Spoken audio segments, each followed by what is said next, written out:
اللہ تعالیٰ کو تو سب چیزوں کا علم پہلے سے موجود ہے،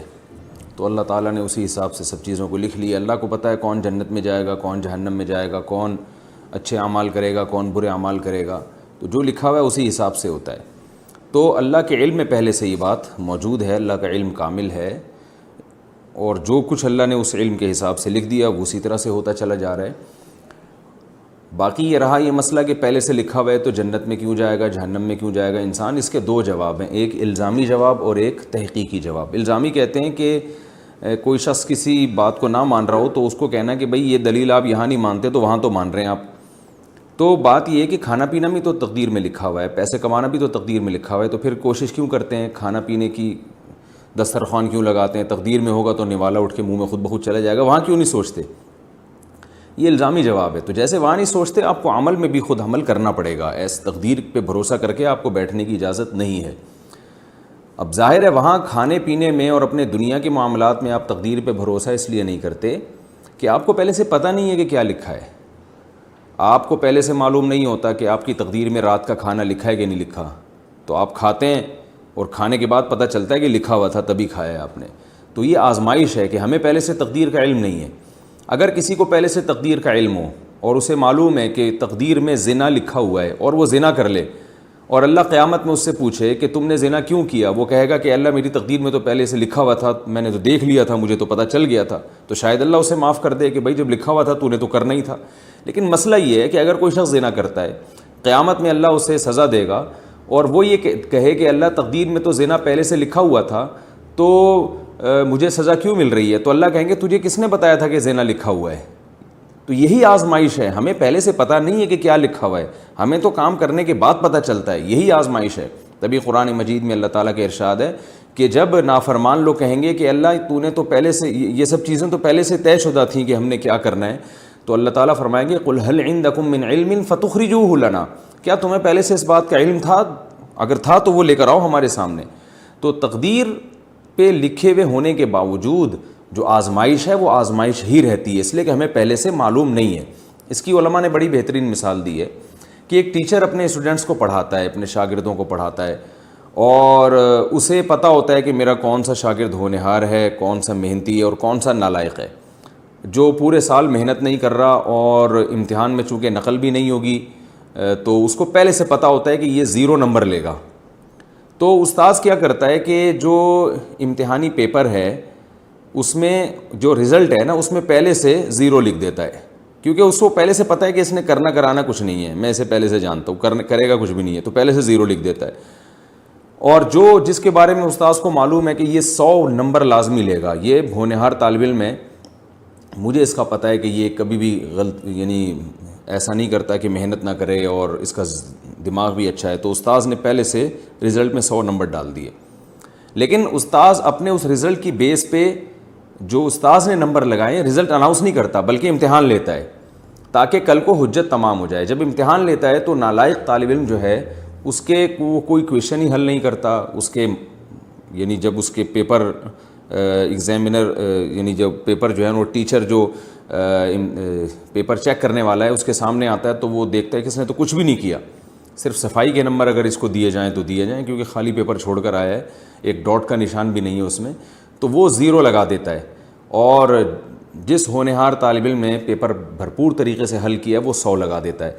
تو جس ٹیچر نے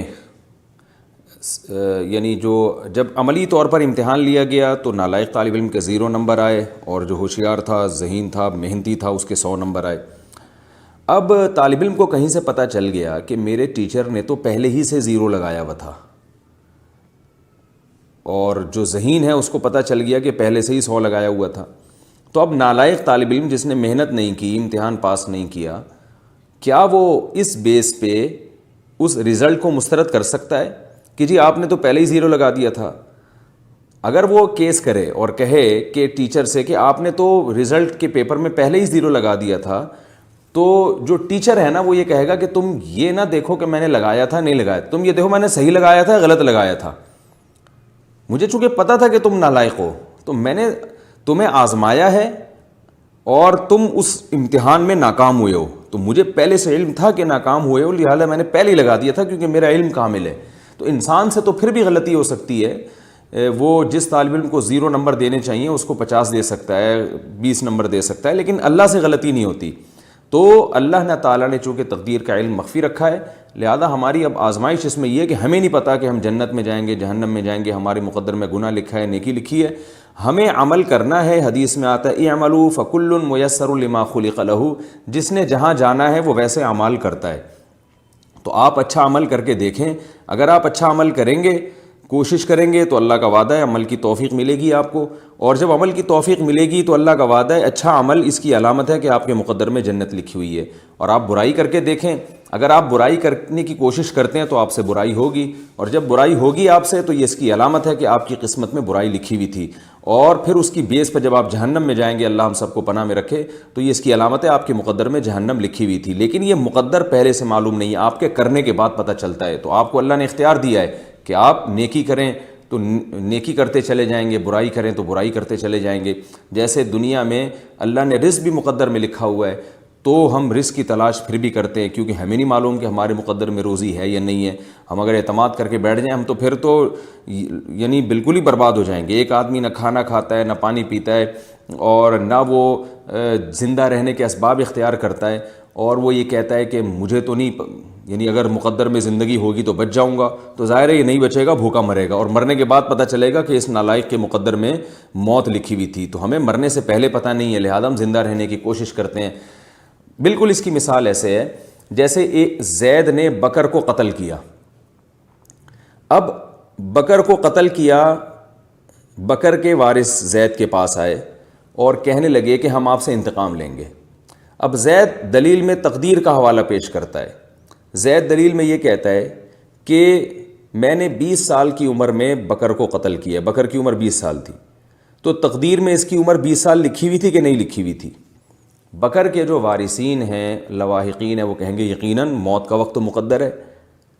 تو زید کہے گا کہ جو وقت مقدر تھا اسی پہ مرا ہے نا وہ، تو میرا کیا قصور ہے اس میں؟ تو کیا بکر کے لواحقین زید کو اس بیس پہ چھوڑ دیں گے؟ یقیناً نہیں چھوڑیں گے، اور دنیا میں کوئی بھی نہیں چھوڑتا۔ تو جیسے وہ نہیں چھوڑتے، اللہ بھی نہیں چھوڑے گا، قتل کی سزا دے گا۔